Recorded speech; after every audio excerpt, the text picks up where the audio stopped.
R. Kelly is a singer, a writer, a producer who has written more hits, written more songs for more artists, has more number ones over his 30-year career than almost everybody in the music industry. He is an icon. He is a legend. He is a musical genius. He is known around the globe as one of the most prolific singer-songwriters in history. He's in the same airspace as Michael Jackson, Prince, Stevie Wonder, Smokey Robinson, and all the greats. He's a household name. No one has to bring anyone to R. Kelly. R. Kelly brings people to R. Kelly. The name R. Kelly brings people to R. Kelly. So when this story became publicized, everybody knew about it, especially lawyers, because it's a legal issue and that's their playground. Jennifer BONJEAN had just won the biggest case in entertainment, Bill Cosby's appeal. So she was on the radar of everyone. And once she did the press conference and won the appeal, of course she was sought out by everyone.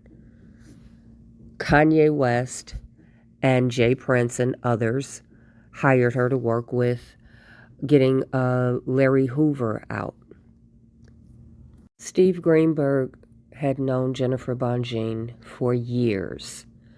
So he was in contact with her once Robert got the guilty decisions. Of course, she's going to talk to him because she knows him. They have a long-term relationship. They've worked together in the past. And he was the lead attorney on the R. Kelly case. So R. Kelly is who brought Jennifer BONJEAN to R. Kelly based on the nature of the case. Steve Greenberg, with his decades-long relationship and friendship with her, would have been one of the people that talked to her on the phone and had communication with her. He was lead attorney for 2.5 years on the R. Kelly case. Once Greenberg withdrew, Nicole was lead attorney on the books. Once the guilty verdicts came in, Nicole was the first person to reach out to Jennifer BONJEAN. As lead attorney, of course Jennifer BONJEAN is going to have communication with her because she was lead attorney on the record for the New York trial. Devereaux Canick and Scholar also reached out to Jennifer BONJEAN later in the week after Nicole had reached out to her. I think Scholar said that he had worked with her on something in the past and he knew how to get in touch with her. So that's Steve Greenberg as lead attorney for 2.5 years, who had a pre-existing relationship with Jennifer BONJEAN. Nicole Blank-Becker, who was lead attorney on record for the R. Kelly case, and Devereaux Canick, who was lead attorney in his actions during the trial. All four of these people were in communication with Jennifer BONJEAN immediately following the 9 guilty verdicts. Nicole Blank-Becker was the first person. Scholar and Canick 3 days after Nicole, and then Greenberg a day or two after them. I know that because I was in communication with people. So R. Kelly didn't need anyone to bring an attorney to him. His case was so big. His name is global. He's an icon and a legend. The star that is R. Kelly brought Jennifer Bonjean to him. Nicole was the first to speak to her, video conferencing. A couple of days later, 3 days later, I believe, Devereux, Canick, and Scholar communicated with Bonjean, and then a couple of days after that, Greenberg communicated with her all about the R. Kelly case. But she had to be brought into MDC with a lawyer. No lawyer can just start calling inmates and go into prisons and start seeing inmates. Otherwise, lawyers would be stealing clients from people. So they can't allow that. They have to be brought in through an attorney. Greenberg and Nicole are not in New York. So, and I know Farinella did not have contact with Bonjean at that time.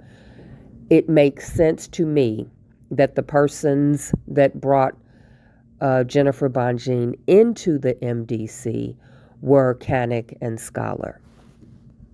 Jennifer Bonjean had already made a name for herself with the Bill Cosby case. She won the appeal.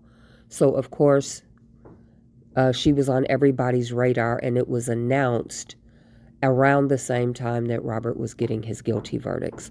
So, of course, she knew about the R. Kelly case, and the lawyers for R. Kelly knew of Bonjean. Steve Greenberg is the one that actually had a relationship with her. So everyone wants to take credit and be acknowledged and pat themselves on the back, saying they brought Jennifer Bonjean to the R. Kelly case. No, you didn't. R. Kelly brought these people to his case because he's a global sensation, and because he is, the case is a global sensation. Jennifer Bonjean was aware of the case.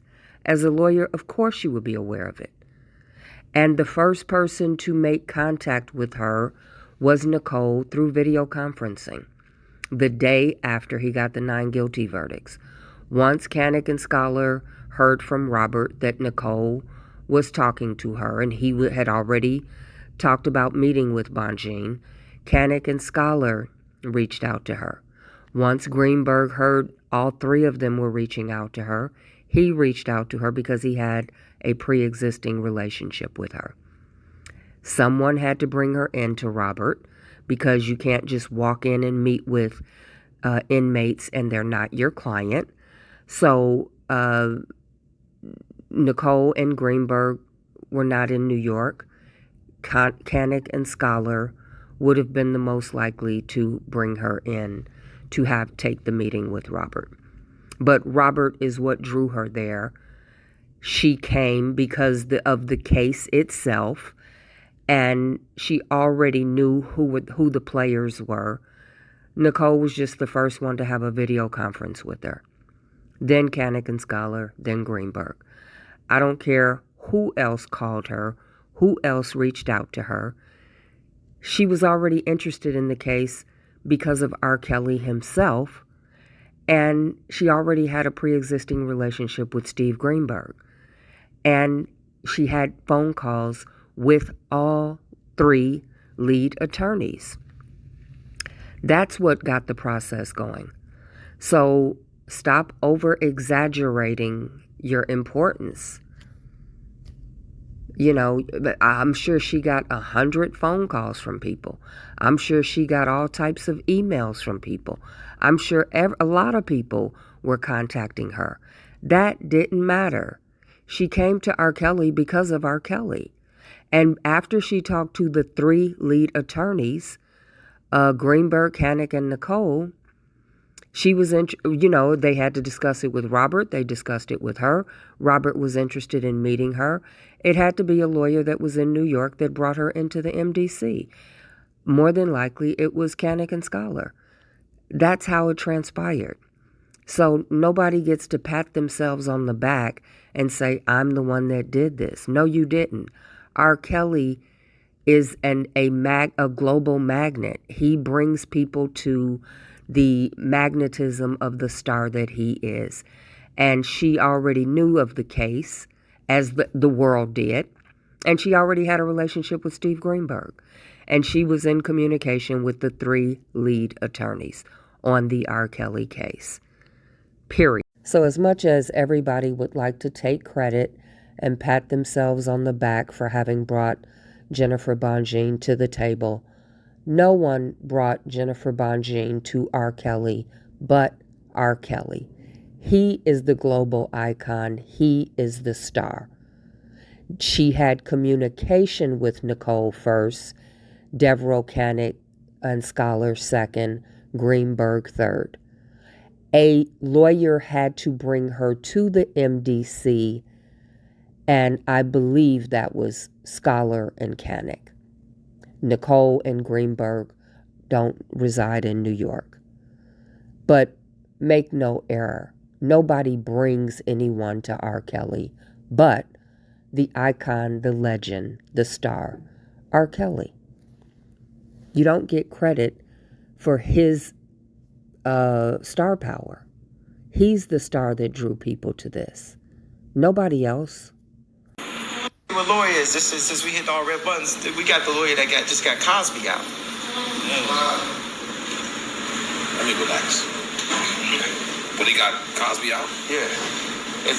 She is so funny. She came by the studio and she wanted to take a picture with her friend, and I told her, don't take any pictures. She's like, oh, she ain't got nothing phone. I was like, let me see her phone. And she stood up. She started screaming at me. She's like, I don't even got to be at the studio. I do stuff that's important. I say, I do stuff that matters. She started screaming on me in the studio. I was like, I like her. Well, you like she was just taking... No, she was just taking a picture with a friend because they was like, you know, happy to just be in the studio. We was recording stuff and like a couple weeks ago in New York. And I was just thinking like, I'm texting her real nice afterwards because I'm like, man, I don't want to tell Miss Wendy I lost our lawyer because I told her not to take a picture in the studio. But what I'm saying is she a real person.